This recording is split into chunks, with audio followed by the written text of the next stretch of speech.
जय श्री कृष्णा। राधे राधे मित्रों, कल्पना कीजिए उस अलौकिक, अविश्वसनीय और अकल्पनीय दृश्य की जहां मृत्यु का कोई भय नहीं, जहां काल का कोई बंधन नहीं, जहां जरा और व्याधि का कोई लेश मात्र भी अस्तित्व नहीं, जहां केवल पुण्य और कर्मों का लेखा जोखा ही सर्वोपरि है, अर्थात देवलोक। स्वर्ग देवराज इंद्र की सुधर्मा सभा अपने पूर्ण वैभव के साथ सजी हुई है। सहस्त्र योजन तक फैली उस सभा के स्फटिक और वैदुर्य मुनि से बने स्तंभ दिव्य प्रकाश से आलोकित हो रहे हैं। मंदाकिनी वो आकाश गंगा उस सभा के पार्श्व से एक मधुर शांत और कर्णप्रिय कलकल निनाद करती हुई प्रवाहित हो रही है। पारिजात के पुष्पों की दिव्य सुगंध समस्त वातावरण में एक मादक परंतु सात्विक अनुभूति घोल रही है।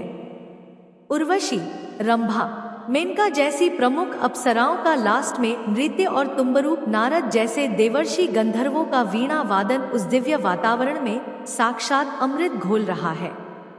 बड़े बड़े ऋषि जैसे वशिष्ठ, अत्रि, मरीच अपने ब्राह्म तेज से सभा को प्रकाशित कर रहे हैं। दिक्पाल, वसु, रुद्र, आदित्य गण और अन्य देवता गण अपने अपने निर्धारित आसनों पर विराजमान है और इन्हीं के मध्य पुण्य कर्मों से स्वर्ग को प्राप्त हुई असंख्य पुण्य आत्माएं उस दिव्य आनंद में निमग्न है। और इसी सभा के एक अत्यंत सम्मानित छोर पर इंद्र के आसन से कुछ ही दूरी पर स्वर्ण के एक भव्य मणियों से जड़ित सिंहासन पर अपने अप्रतिम क्षत्रिय तेज से दमकता हुआ मस्तक पर एक आभासी राजमुकुट धारण किए हस्तिनापुर का पूर्व युवराज गांधारी नंदन दुर्योधन बैठा है। हाँ, आपने सही सुना, वही दुर्योधन जिसे हम और आप संपूर्ण मृत्यु लोक अधर्म, अहंकार और ईर्ष्या का साक्षात प्रतीक मानता है। वो आज स्वर्ग में देवताओं के मध्य एक सम्मानित अतिथि के रूप में विराजमान है, क्योंकि उसने एक वीर क्षत्रिय की भांति रणभूमि में अपने अंतिम श्वास तक बिना पीठ दिखाए युद्ध किया था। और धर्म शास्त्रों का यह विधान है कि रणभूमि में वीरगति को प्राप्त होने वाले क्षत्रिय के लिए स्वर्ग के द्वार स्वतः ही खुल जाते हैं। पर दुर्योधन के मन में शांति नहीं थी। उसकी आंखों में वह संतोष नहीं था जो स्वर्ग के सुखों से मिलना चाहिए, बल्कि उसकी आंखों में एक धधकता हुआ प्रश्न था। एक ऐसी ज्वाला थी जो उसे मंदाकिनी के शीतल जल से भी अधिक दाहक प्रतीत हो रही थी। एक ऐसी पीड़ा थी जो उसे अप्सराओं के नृत्य में भी विभत्स दृश्य दिखा रही थी। वो बार बार अपनी उस टूटी हुई जंघा को सहलाता जो अब दिव्य हो चुकी थी, पर जिसकी स्मृति मात्र से उसका रोम रोम क्रोध से भर जाता था। और तभी उस सभा में अपने सहस्त्रों सूर्यों के समान दिव्य तेज से सबको प्रकाशित करते हुए, जिनके आगमन मात्र से पारिजात की सुगंध और तीव्र हो गई, जिनके पीतांबर की आभा से स्वर्ण सिंहासन भी निस्तेज पड़ गए, उन योगेश्वर द्वारकाधीश श्री कृष्ण का आगमन होता है। उनके साथ मस्तक पर धर्म का तेज लिए धर्मराज युधिष्ठिर और उनके चारों भाई भीम, अर्जुन, नकुल और सहदेव भी हैं। कृष्ण को देखते ही दुर्योधन अपने सिंहासन से ऐसे खड़ा हो जाता है जैसे किसी सर्प ने अपने शत्रु को देख लिया हो। उसके चेहरे पर सम्मान का लेश मात्र भी नहीं था, बल्कि एक तीखा गहरा युगों पुराना व्यंग्य था। एक ऐसी पीड़ा थी जो अब आरोपों का रूप लेने को आतुर थी। वह सभा के मध्य में आता है और उसकी गगन भेदी अहंकार में डूबी हुई वाणी से इंद्र की सभा का संगीत थम जाता है। अप्सराओं के पग जहां के तहां रुक जाते हैं। गंधर्वों की उंगलियां वीणा के तारों पर जम जाती है और समस्त दिव्य वातावरण में एक गहरा भेदने वाला सन्नाटा छा जाता है। दुर्योधन सीधे कृष्ण की आंखों में आंखें डालकर अपनी तर्जनी उंगली उनकी ओर उठाकर पूछता है, हे वासुदेव, हे द्वारकाधीश, हे जगत के तथा पालनहार, मैं कुरुराज दुर्योधन आज इस देव सभा में इन समस्त देवताओं, इन सिद्धों, इन ऋषियों और इन पुण्य आत्माओं को साक्षी मानकर तुमसे एक प्रश्न पूछता हूँ कि क्या छल से जीतना ही आपका धर्म था? यह एक प्रश्न नहीं था, यह एक आरोप था। एक खुला अभियोग, एक ऐसा शब्द बाण जो सीधे कृष्ण के धर्म पर, उनकी नारायण सत्ता पर, उनकी संपूर्ण जीवन लीला पर चलाया गया था। और इस एक प्रश्न के उत्तर में कृष्ण ने जो कहा, जो धर्म का विश्लेषण किया, जो कर्म की परतें खोली, उसे सुनकर केवल दुर्योधन ही नहीं, केवल पांडव ही नहीं, बल्कि स्वयं देवराज इंद्र, ज्ञान के सागर देवर्षि नारद और ब्रह्मा के मानस पुत्र सनत कुमार समेत पूरी स्वर्ग की सभा मौन हो गई, निशब्द हो गई। आखिर क्या था वह उत्तर? क्या था वह धर्म का विश्लेषण जिसने स्वर्ग को भी निशब्द कर दिया और सोचने पर विवश कर दिया? जानने के लिए इस कथा के अंत तक बने रहिए, क्योंकि आज धर्म और अधर्म की वह परतें खुलने वाली है जो आपने पहले कभी नहीं सुनी होंगी। आज आपको यह समझ आएगा कि क्यों कृष्ण को पूर्णावतार और लीला पुरुषोत्तम कहा जाता है। और यदि आप भी यह मानते हैं कि धर्म की राह उतनी सीधी नहीं है जितनी दिखती है, बल्कि बहुत जटिल, सूक्ष्म और विवेक की मांग करने वाली होती है, तो इस वीडियो को एक लाइक करके हमारा मनोबल अवश्य बढ़ाइएगा। कथा उस क्षण से आरंभ होती है जब दुर्योधन ने अपना प्रश्न रूपी वज्रदेव सभा के मध्य में उछाला। पूरी सभा में एक अजीब सी बेचैनी, एक कौतूहल और एक आशंका बन गई। सभी देवता और ऋषि एक दूसरे का मुंह देखने लगे।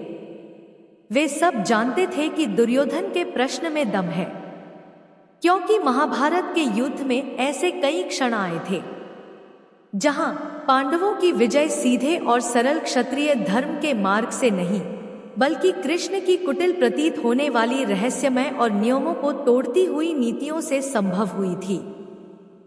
दुर्योधन ने देखा कि उसकी बात का प्रभाव पड़ रहा है। उसने अपनी बात को और स्पष्ट करते हुए एक एक करके अपने और अपने पक्ष के घावों को कुरेदना शुरू किया। वो एक कुशल अभियोक्ता की भांति अपना पक्ष रखने लगा। वो बोला, क्या यह धर्म था श्री कृष्ण ने? आपने एक नपुंसक को, एक ऐसे व्यक्ति को जो ना स्त्री था ना पुरुष, उस शिखंडी को ढाल बनाकर मेरे अजय गंगा पुत्र देवव्रत पितामह भीष्म का वध करवाया। एक ऐसा योद्धा जिसने अपने जीवन में कभी किसी स्त्री पर या जो पूर्व में स्त्री रहा हो उस पर शस्त्र नहीं उठाने की प्रतिज्ञा की थी। आपने उसी की महान प्रतिज्ञा को, उसी के धर्म को उसकी मृत्यु का कारण बना दिया। जब अर्जुन उनके सामने कांप रहा था, जब उसके हाथ से गांडीव छूट रहा था, तब तुम ही ने उसे उकसाया, तुम ही ने शिखंडी को आगे किया ताकि तुम्हारे मित्र की विजय हो सके। बोलो कृष्ण, क्या एक वृद्ध धर्मनिष्ठ पितामह की इस प्रकार छल से हत्या करवाना आपका धर्म था? दुर्योधन रुका नहीं। उसकी आवाज और तीव्र और अधिक पीड़ा से भर गई। क्या यह धर्म था कि आपने इस धर्मराज कहलाने वाले सत्यवादिता की प्रतिमूर्ति युधिष्ठिर से मेरे शास्त्र गुरु आचार्य द्रोण को मारने के लिए अश्वत्थामा का महाझूठ बुलवाया? नरो व कुद्रो व एक ऐसा झूठ, एक ऐसा अर्धसत्य जो पूर्ण सत्य से भी अधिक घातक था, जिसने एक पिता के हाथ से उसके शस्त्र छीन लिए, जिसने एक पुत्र के शोक में व्याकुल एक वृद्ध गुरु का मस्तक कटवा दिया। क्या एक गुरु की हत्या के लिए अपने ही शिष्य को झूठ बोलने के लिए प्रेरित करना यह आपका धर्म था? क्या यही सिखाते हो तुम अपने भक्तों को कि धर्म की स्थापना के लिए झूठ बोलो, छल करो? दुर्योधन की आंखों में रक्त उतर आया था। वो अब अपने सबसे प्रिय मित्र की मृत्यु का प्रसंग उठा रहा था। वो आगे बोला, और मेरा मित्र कर्ण, मेरा अंगराज सूर्यपुत्र कर्ण, जिसे तुमने और तुम्हारे भाइयों ने सदा सूतपुत्र कहकर अपमानित किया। जब वो वीर योद्धा अपने रथ का पहिया, जो दुर्भाग्यवश धरती में धंस गया था, उसे निकाल रहा था, जब वो निहत्था था, जब वह धर्म की दुहाई दे रहा था, तब तुमने ही अधर्मी अपने प्रिय सखा अर्जुन को उसे मारने का आदेश दिया। एक निहत्ते पर वार करवाना, एक असहाय पर शस्त्र चलवाना, क्या यही आपका क्षत्रिय धर्म था? क्या यही तुम्हारी नारायण सत्ता का प्रमाण है? कर्ण ने तो फिर भी धर्म का पालन करते हुए अर्जुन को कई बार जीवन दान दिया था, पर तुमने उसके साथ क्या किया? तुमने उसके कवच कुंडल तक छल से हरवा लिए ताकि तुम्हारा जीत हो सके। बोलो कृष्ण, क्या मित्रता निभाने का यही तुम्हारा धर्म है?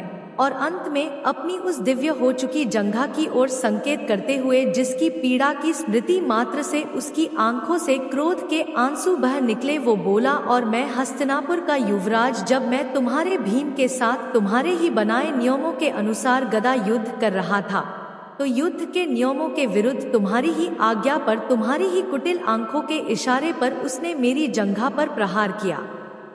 कमर के नीचे वार करना गदा युद्ध में अधर्म की पराकाष्ठा है। यह जानते हुए भी तुमने यह अधर्म करवाया और मुझे तिल तिल कर मरने के लिए छोड़ दिया। बोलो कृष्ण, क्या छल से मेरे प्राण लेना ही तुम्हारा अंतिम धर्म था? दुर्योधन ने एक एक करके वो सारी घटनाएं गिना दी। उसने बताया कि कैसे जयद्रथ का वध करने के लिए सूर्य को अपनी माया से ढक लिया गया, कैसे भोश्रवा जब अपने योगबल से शांत बैठे थे तब सात्यकी ने उनका मस्तक काट दिया और तुमने उसे रोका नहीं। हर एक घटना जहां कृष्ण की भूमिका निर्णायक थी, पर सीधी और सरल नहीं थी। अपने आरोपों की यह लंबी बौछार करने के बाद दुर्योधन हांफने लगा। उसकी आंखों में एक विजय भाव था। उसे लगा कि उसने कृष्ण को निरुत्तर कर दिया है। उसने अपनी बात का सार प्रस्तुत करते हुए कहा, मैंने माना कि मैंने अन्याय किया। मैंने माना कि मैंने पांडवों को उनका अधिकार सुई की नोक के बराबर भूमि भी नहीं दी, पर मैंने जो भी किया वो एक क्षत्रिय की भांति सामने से किया। मैंने अपने हठ को, अपनी ईर्ष्या को कभी धर्म का मुखौटा नहीं पहनाया। मैंने कभी छल का सहारा नहीं लिया। पर तुमने ईश्वर कहलाने वाले, तुमने धर्म की स्थापना के नाम पर हर पग पर छल किया, हर नियम को तोड़ा, हर मर्यादा को भंग किया। तो बताओ कृष्ण, आज इस देव सभा को निर्णय करने दो कि हम दोनों में से बड़ा अधर्मी कौन है? मैं जिसने अपने अधिकार के लिए, अपने क्षत्रिय हट के लिए युद्ध किया, या तुम जिसने धर्म की स्थापना के नाम पर हर अधर्म किया? दुर्योधन का प्रश्न सुनकर पूरी देव सभा में गहरा भेदने वाला सन्नाटा छा गया। स्वयं धर्मराज युधिष्ठिर का मस्तक लज्जा से झुक गया, क्योंकि वे जानते थे कि दुर्योधन के आरोपों में सत्य का अंश था। वे स्वयं अपने गुरु को दिए गए धोखे के लिए आज तक पश्चाताप की अग्नि में जल रहे थे। भीमसेन, जिनकी गदा ने दुर्योधन की जंघा तोड़ी थी, वे भी अपनी दृष्टि नीचे किए खड़े थे, और अर्जुन, जिनके गांडीव से भीष्म और कर्ण का वध हुआ था, वे ग्लानि और संशय से भर गए। क्या सच में उन्होंने अधर्म का साथ दिया था? क्या कृष्ण ने उनसे अधर्म करवाया था? सभी देवता, ऋषि, मुनि सब कृष्ण के उत्तर की प्रतीक्षा करने लगे कि वे इन गंभीर, अकाट्य प्रतीत होने वाले आरोपों का क्या उत्तर देंगे। यह स्वर्ग के इतिहास की सबसे बड़ी धर्म परीक्षा थी। तब कृष्ण, जिनके चेहरे पर ना कोई क्रोध था, ना कोई ग्लानि, ना कोई चिंता, केवल वही चिरपरिचित रहस्यमयी शांत और किंचित विनोदपूर्ण मुस्कान थी। उन्होंने दुर्योधन की ओर देखा, उसकी क्रोध से कांपती हुई आंखों में झांका और कहा, तुम्हारे प्रश्न बहुत लंबे और जटिल है दुर्योधन, पर मेरा उत्तर बहुत छोटा और सरल है। कृष्ण ने एक क्षण का विराम लिया। पूरी सभा की धड़कनें जैसे रुक गई, और फिर उनकी अमृतमयी पर वज्र के समान दृढ़ वाणी उस सभा में गूंजी। हाँ दुर्योधन, मैंने छल किया। यह एक वाक्य नहीं था, यह एक वज्रपात था, एक स्वीकारोक्ति जिसकी किसी ने कल्पना भी नहीं की थी। कृष्ण ने आगे कहा, हाँ मैंने शिखंडी को ढाल बनाया। हाँ मैंने युधिष्ठिर से अर्धसत्य बुलवाया। हाँ मैंने निहत्थे कर्ण को मारने का आदेश दिया। और हाँ, मेरे ही इशारे पर भीम ने तुम्हारी जंघा तोड़ी। मैंने वह हर कार्य किया जिसका आरोप तुम मुझ पर लगा रहे हो। मैं इससे इनकार नहीं कर रहा। यह सुनकर दुर्योधन को लगा कि वह जीत गया। उसकी आंखों में विजय की क्रूर चमक आ गई। उसने व्यंग से कहा, तो तुम अंततः स्वीकार करते हो कि तुम एक छलिया हो, एक धोखेबाज हो, ईश्वर नहीं। कृष्ण फिर से मुस्कुराए। उनकी मुस्कान में अब करुणा का भाव था। वे बोले, दुर्योधन, तुम्हारी समस्या यह है कि तुम धर्म और अधर्म का निर्णय युद्ध के कुछ स्थूल, कुछ बाहरी नियमों के आधार पर कर रहे हो। पर तुम यह भूल गए कि धर्म नियमों की एक निर्जीव पुस्तक मात्र नहीं है। धर्म एक जीवन स्पंदित होने वाला सत्य है। धर्म का अंतिम लक्ष्य, उसका परम उद्देश्य सृष्टि में संतुलन और सत्य की स्थापना करना है, जिसे हमारे ऋषि ऋत कहते हैं। और जब अधर्म इतना शक्तिशाली हो जाए, जब अधर्म इतना धूर्त और कपटी हो जाए कि वह स्वयं धर्म के बनाए नियमों को ही अपनी ढाल बनाकर सत्य और न्याय का गला घोटने लगे, तब उस अधर्म को नष्ट करने के लिए धर्म को भी अपने सीधे सरल भोले भाले स्वरूप को त्याग कर एक सक्रिय, एक बुद्धिमान और तुम्हारे शब्दों में कहूं तो एक कुटिल रूप लेना पड़ता है। मेरे सभी छल उसी सक्रिय धर्म का, उसी आपद धर्म का हिस्सा थे। दोस्तों, धर्म की इस ग और क्रांतिकारी व्याख्या के लिए जो हमें यह सिखाती है कि नियम बड़े नहीं होते, बल्कि नियमों का उद्देश्य अर्थात धर्म की रक्षा बड़ी होती है। एक लाइक तो बनता है और कमेंट्स में जय श्री कृष्ण लिखकर इस दिव्य ज्ञान के प्रति अपनी श्रद्धा और सहमति प्रकट करें। कृष्ण ने अब दुर्योधन के एक एक आरोप का विस्तृत तार्किक और आध्यात्मिक विश्लेषण करना आरंभ किया। उन्होंने कहा, तुम पितामह भीष्म की बात करते हो। दुर्योधन, तुम उनके वध को मेरा छल कहते हो।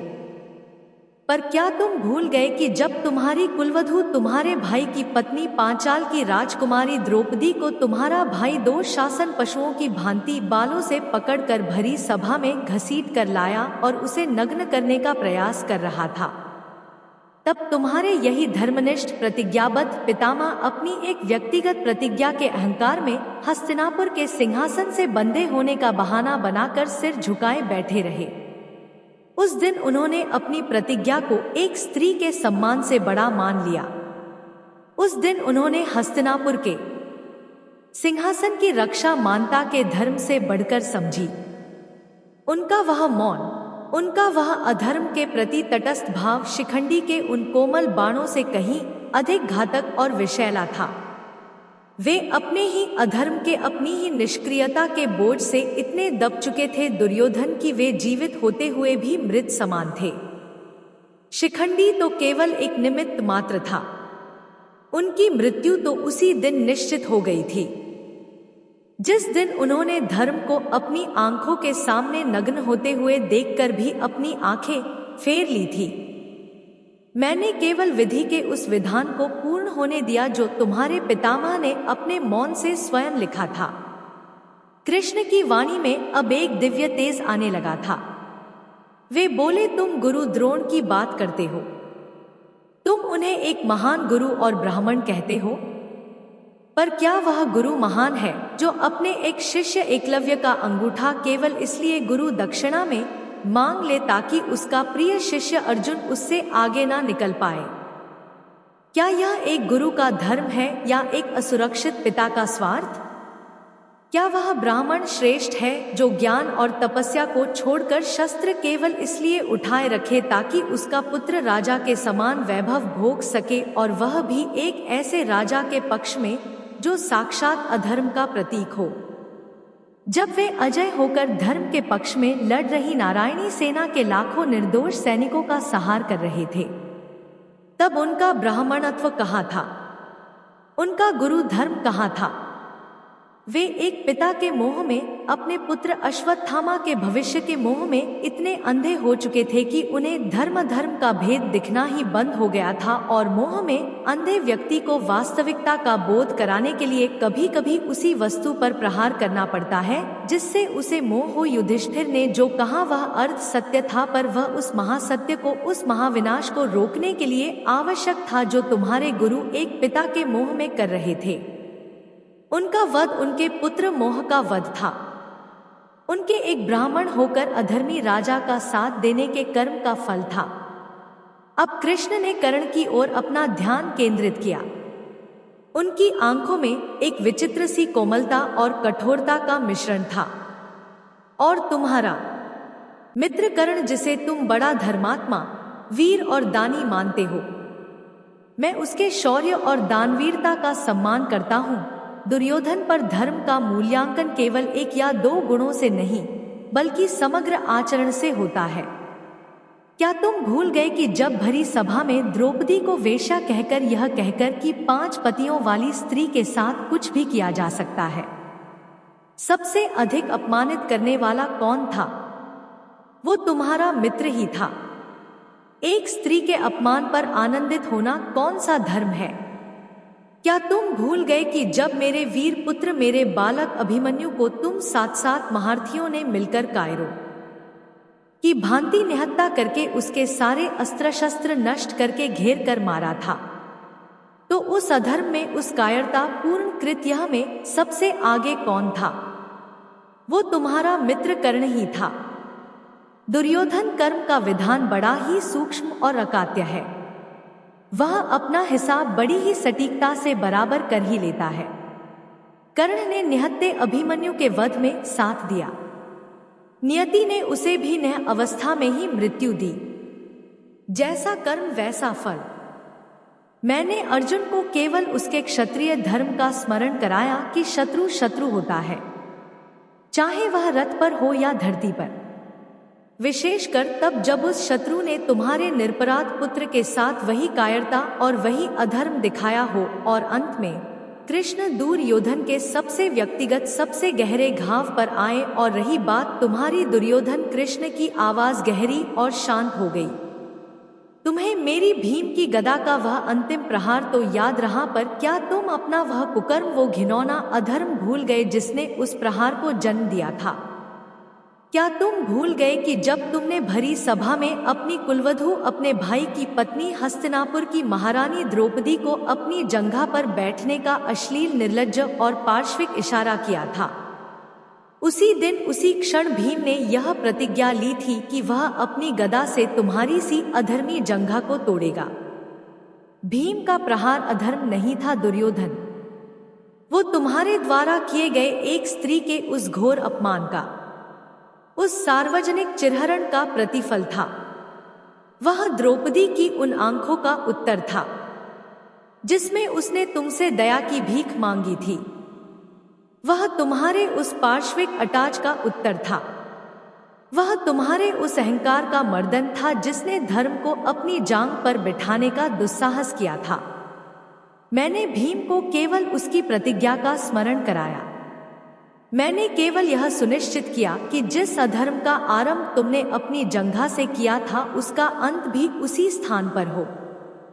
कृष्ण ने एक क्षण का विराम लेकर पूरी सभा पर अपनी दृष्टि डाली और कहा, दुर्योधन, तुम और तुम्हारे पक्ष के सभी महारथी भीष्म, द्रोण, कर्ण, शल्य सब के सब धर्म के नियमों को, शास्त्रों को कंठस्थ जानते थे, पर तुम सबने अपने स्वार्थ, अपनी अपनी प्रतिज्ञाओं के अहंकार, अपने अपने पुत्र मोह और अपने मित्रता के दम के लिए उन नियमों को बार बार तोड़ा। तुमने धर्म के नियमों को अपनी ढाल बनाया ताकि तुम उसके पीछे छिपकर अधर्म कर सको, और जब मैंने उसी ढाल को भेदने के लिए तुम्हारे ही शस्त्रों का, तुम्हारी ही कुटिलता का प्रयोग तुम पर किया, तो तुम उसे छल कहने लगे। सत्य तो यह है दुर्योधन कि मैंने कोई नया छल नहीं किया। मैंने केवल तुम्हारे द्वारा बोए गए छल और अधर्म के विषवृक्षों के कड़वे फल तुम्हें ही चखा दिए। मैंने केवल कर्म के सिद्धांत को गति दी है। यह सुनकर दुर्योधन का काम गया। उसका चेहरा सफेद पड़ गया। उसके पास कृष्ण के इन तर्कों का, इस सत्य का कोई उत्तर नहीं था। कृष्ण ने अपनी बात समाप्त करते हुए उस अंतिम रहस्य से पर्दा उठाया जिसने स्वर्ग की सभा को सचमुच मौन कर दिया। उन्होंने कहा, यह युद्ध भूमि के एक टुकड़े के लिए नहीं था दुर्योधन। यह दो परिवारों का संपत्ति विवाद नहीं था। यह युद्ध धर्म की स्थापना के लिए था। यह आने वाली अनगिनत पीढ़ियों को यह सिखाने के लिए था कि जब अधर्म बहुत शक्तिशाली, संगठित और धूर्त हो जाए तो सत्य को जीतने के लिए, धर्म को बचाने के लिए कभी कभी सीधे और सरल रास्ते छोड़कर टेढ़े और कुटिल प्रतीत होने वाले मार्गों को भी अपनाना पड़ता है। पर लक्ष्य पवित्र होना चाहिए, मंशा पवित्र होनी चाहिए, उद्देश्य धर्म की स्थापना का होना चाहिए। मेरे सभी तथाकथित छल उसी महान लक्ष्य को प्राप्त करने के साधन मात्र थे। वे स्वयं धर्म नहीं थे, पर वे धर्म की स्थापना के लिए आवश्यक थे। जैसे एक वैद्य रोगी को बचाने के लिए कड़वी औषधि देता है या शल्य क्रिया करके अंग को काटता है, वह हिंसा प्रतीत होती है, पर उसका उद्देश्य जीवन देना होता है। मेरा हर छल उसी शल्य क्रिया की भांति था, जो समाज को अधर्म के कैंसर से बचाने के लिए आवश्यक था। और फिर कृष्ण ने वो कहा जिसे सुनकर दुर्योधन के पैरों तले से स्वर्ग की भूमि खिसक गई। और अब सुनो कि तुम यहाँ स्वर्ग में क्यों हो और इसका वास्तविक अर्थ क्या है। तुम इसलिए यहाँ हो क्योंकि तुमने एक क्षत्रिय की भांति बिना पीठ दिखाए युद्ध किया और वीर गति पाई।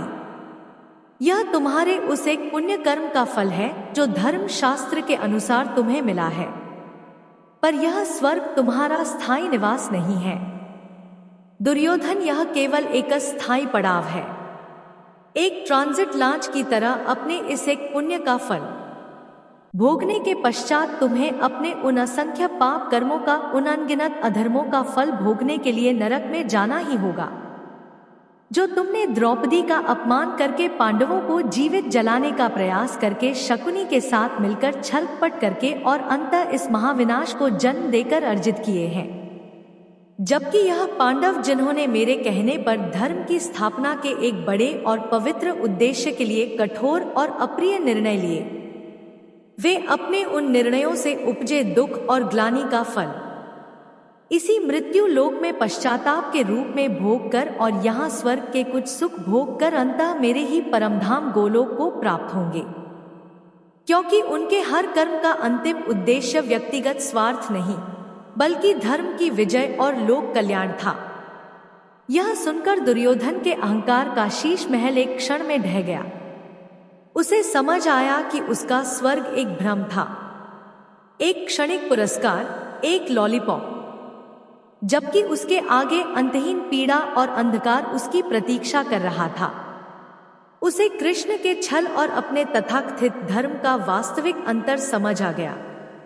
उसका छल स्वार्थ, अहंकार और ईर्ष्या से जन्मा था, जबकि कृष्ण का छल धर्म, करुणा और लोक कल्याण के लिए था।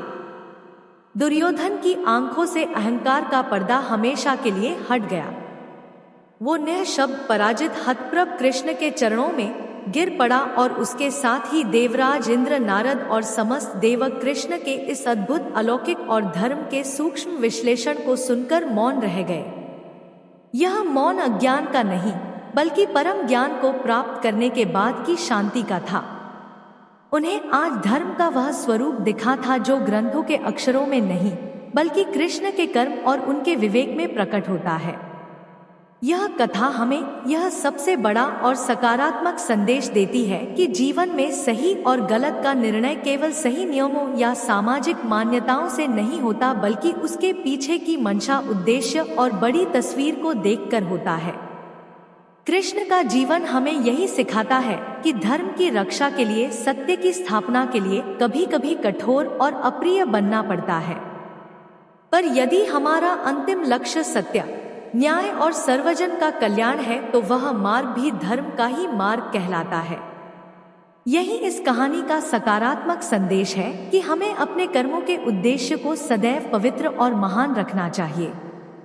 यदि आप इस दिव्य ज्ञान से सहमत हैं और कृष्ण की इस अद्भुत लीला के मर्म को समझ पाए हैं, तो इस कहानी को अपने मित्रों और परिवार के साथ साझा करना ना भूलें, ताकि धर्म का यह सूक्ष्म ज्ञान अधिक से अधिक लोगों तक पहुंच सके। और हमारे चैनल को सब्सक्राइब करें, ताकि हम आप तक ऐसी ही गहरी और ज्ञानवर्धक कथाएं निरंतर पहुंचाते रहें।